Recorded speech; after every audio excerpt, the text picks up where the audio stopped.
Good morning, everybody. Are you all ready? Fiberglass Friday? Get a bowl of popcorn, crack a beer, even if it's 8 o'clock in the morning. Um, so let's start off right away. The tables are almost cleared off of all the newbies. I've got a few, I think I showed last week, a few of my redos of some older models. I'll do those after these ones get all legged up and sanded. So there's quite a pile there, so probably next week sometime I'm going to hit those. I'm not fond of the sanding part and the drilling and cutting. The fine fiberglass dust, it gets everywhere, and I mean everywhere. So this year I thought, what the heck, so I bought myself a half a dozen of these from DuPont, these disposable coveralls. It's just good, you can walk right into them. They got a zipper on there and keeps your clothes from getting all that junk all over. We'll see how I like working in it. It's probably going to be better than taking all that crap home. So just something to think about, you guys, if you're doing a whole bunch. And like I said, that dust, it goes everywhere, and it's just nasty. And I used to tape my sleeves up and my boots and everything. So this will help me not have to do that anymore. Just sort of maybe while we're on the topic of clothing and stuff, I try during glass season, wear stuff that you don't really care about. Like your boots and shoes are going to get wrecked. Your clothes are going to get little splashes, but here's an apron. I always wear an apron, so this is the one I've used from the start of the glassing season, and you can see it's crunchy, like it can almost stand up on its own. I really advise you to wear some sort of a apron or a bib apron, and wear clothes that you're not too fond of, because even a splash, you can't get the resin out. It's in there, and that shirt or pants or whatever is ruined. So I always wear stuff that by the end of glass season I can just toss in the garbage, and I don't care. Not my boots, but just stuff will get wrecked, just so you know. So anyway, this is something for you to think about. So on the table, we've got the last of the last on here. So it's the big girl. It's finally hitting the table. She won't stay on this Lazy Susan. I just put that there for the video. But I put set the first flange seam on her yesterday afternoon. So she'll be getting glass. So remember what I was saying, something this big, she's going to get laid down, and prop her up with some styrofoam and do her horizontally instead of vertical. So that's what I was saying. Like she's a big model, right? So if you're hanging, four section or four layers thick, that's going to get really heavy, and you can imagine what a disaster that would be if you walked away and came back and the whole thing's laying on the floor. So yeah, for sure you want to lay her down horizontally before you do her. Quite a few pieces probably out of this one. Like this one big section, that's probably going to be almost the biggest section. One, and then coming up here to her hips and down will be another section. From her arms in here will be a section. Her face will be a separate one. And I may have to split off this one a little bit. We'll see, because of these big folds. Not too sure. So there might be a seam here. This piece coming off, up the shoulders again, and then a separate for the head. So probably like a 6 or 7 piece mold when it's all done. So it's going to take a while. It's going to be a labor of love, that one. So I'll just show you quick. Oh, that's what I was going to talk to you about. It's going to be, we had the weather turned a little cold on us last week. Not as cold as you poor folks down east got, like how brutal it was in the States and Canada with these 30 and 40 below nonsense with the wind chill on top of it. But we did get down to about -20. We were having a really mild winter until this last week.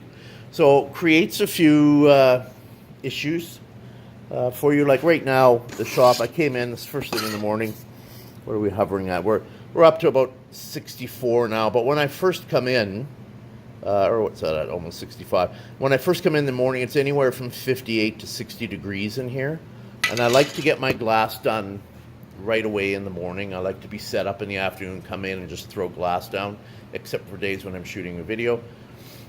So what you need to do, there's a couple things you need to do, because you're going to keep your resin warm. You're going to keep your resin, like I said, you keep it in your office or somewhere nice and try it a little bit warmer overnight. You don't want ice cold resin. You don't want ice cold catalyst going in to your cup or pot, whatever you're mixing it in. So what you can do to help out when it's cold and cold weather glassing is, so this is a 16-ounce cup. I'll fill it nearly to the top with resin. And then I'm adding 1.5 teaspoons of starter, of catalyst in there. So that's 7 mils, okay, for the rest of the world. So what I do is add another 1 or 2 mil or another quarter or a half teaspoon into there as well when it's quite cold in the morning. And just to get a good start on that catalyst, or else you can wait quite a while. If you're patient, that's okay. Just go with your normal then and just walk away from it. But what I do when you have multiple sections and you want to carry on, you're working on 3-4 pieces, I want it to kick and get it off in about an hour, hour and a half, so I can proceed again on to the next sections and get quite a bit done in one day. So that's what I do, is I do a little giddy up, hurry up with the catalyst. The fella next door too, he's been working on a couple boats. He does the same thing.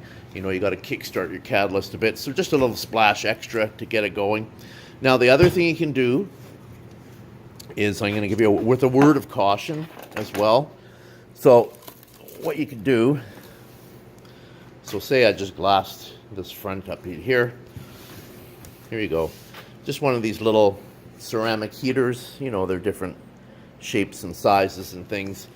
I'll put it on the hot setting, but on the lowest heat setting, and I'll put it about 1/2 meter away from the model, and just turn it on after your glass is on and walk away. And usually you can go back in about 20 minutes usually, and feel it, and you'll see it's kicking nice and you got some nice heat on there. But take it off. Like, don't put your heat on. Don't go to the store. Don't go out for coffee. Don't go out for lunch and leave the heater running, because it can get too hot. And what's going to happen, it'll scar and burn the rubber. It will. I've actually seen it done. I've done it. That's why. So just be careful. Like I said, with a big word of caution. Don't put that on and walk away. Just put it on. Just feel your model after 20 minutes or so if you got some nice heat on there and it's kicking off, and get the heater off and out of the way. Okay? So the other thing here was, I discovered this compressor is usually outside and the hose runs up through the wall. I don't know if you know that air does not compress well when it's cold. So I had a lot of issues. So the last thing I needed to do when it was 20 below, of course the one I think was 21 below, the one more, I had to go drag this sucker out from underneath where it's sitting through the snow and get it back into the shop and warm it up so I could use it again. So, but it'll be going back out. So just remember that if you got a compressor outside, it doesn't work worth a poop in the cold weather. So I'll just show you maybe a couple. I'll do some one-handed peel-offs here. What couple I've got left here. This is the little resin girl, right? So a couple sections for the face, one for the side, and one big one on the back side here. I won't pull that off. And then she's got one big plug. You can see how tricky it is underneath there.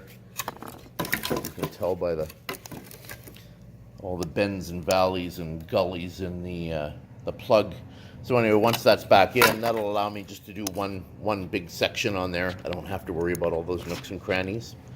And then the owl was pretty straightforward, except for the sense that it has 5 plugs. So I'll just show you quick, because I know if I was a newbie, I'd want to see how that worked out. So on the back side, it's just one big section comes off. So there, oops, did I knock out a plug? Nope. So there you can see 2 plugs in the front and 3 plugs in the back side here.